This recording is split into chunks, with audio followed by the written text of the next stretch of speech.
মেয়ে ফোন দিছে, ফোন দেওয়া কয় কি আপনার মোবাইলে একটা SMS গেছে, দেখছেন না? আমি কই না, আমি তো ঘুমে, পরে ফোন দিয়েন।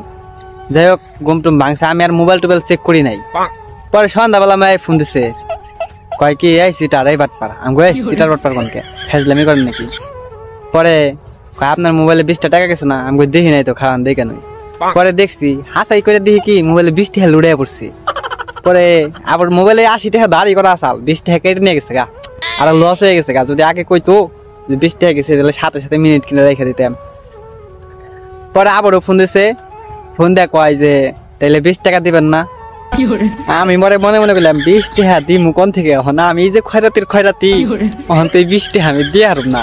কি করি, সেরি যখন ফোন দিছে এক 20 টাকার নিগে আরো 100 টাকা লস করে দিই। পরে কতক্ষণ কথা কইলাম, কথা কর পরে কইছি যে এখন তো আমার কাছে টাকা নাই, তাহলে কালকে এক সময় ফোন দেন, কালকে দিয়ে দিমুনি।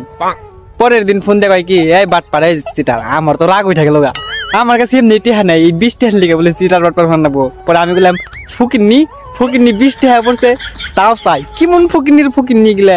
হ্যাঁ রে সেরি রে, ফুকিন্নি কই একবার উড়ে হালাইলাম, অথচ নিজেই বড় ফুকিন্নি।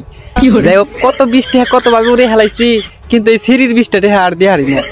পরের দিন ফোন দিয়ে আবারও আমার উল্টা পাল্টা কোয়া শুরু করছে। পরে কইছে খারা আজকে তোর খবর আছে, বকাই কিরকম এক্সপার্ট আমিও দেখিয়ে দিব। আমি যে শরীরে উল্টা পাল্টা বকা শুরু, মানে যত অসভ্য বকা আসাও একবারে সব দিয়ে দিচ্ছি। পরে সিটি কয় কি আচ্ছা ভাইয়া সরি, বলেছে আর কোনোদিন ফোন দেন না। পরে আমি বললাম যে আপু অ্যাকচুয়ালি আপনার কণ্ঠটা অনেক সুন্দর তো, যার কারণে এত গালি দিচ্ছি, আপনি যাতে বেশি বেশি কথা বলেন, আপনার কথা শুধু আমার শুনবারই মন চাইতেছে। মেয়েরে পাম দিলাম। আর যাই হোক, যে কোনো পরিস্থিতিতেই থাকি না কেন, মেয়ে পটা নিবন্ধ করে যাবো না। আপনারা কি মনে করছেন আমি ওই মেয়েরে পটামু? আরে হো, পটিবের লেগে এত কিছু করলাম। যাই হোক, পরে তারপরে অনেক কথা কইয়া লাইলাম, মেয়ে আমার ভাইয়া শুরু করলো। পরে বললাম দেখেন আপনি আমার ভাইয়া কইেন না। পরে কয় কেন?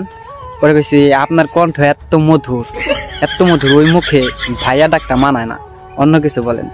পরে আমি কইলাম যে আমি আপনার কণ্ঠ শুনাই, আমি আপনার প্রেমে পড়ে গেছি, প্লিজ ভাইয়া বললেন না। পরে কয় যে আপনি এরকম। পরে গেলাম দেখেন আপনি আমার খারাপ ভাইবেন না, আপনার কথা শোনার জন্যই আমি এতগুলা খারাপ ভাষায় গালি দিছি।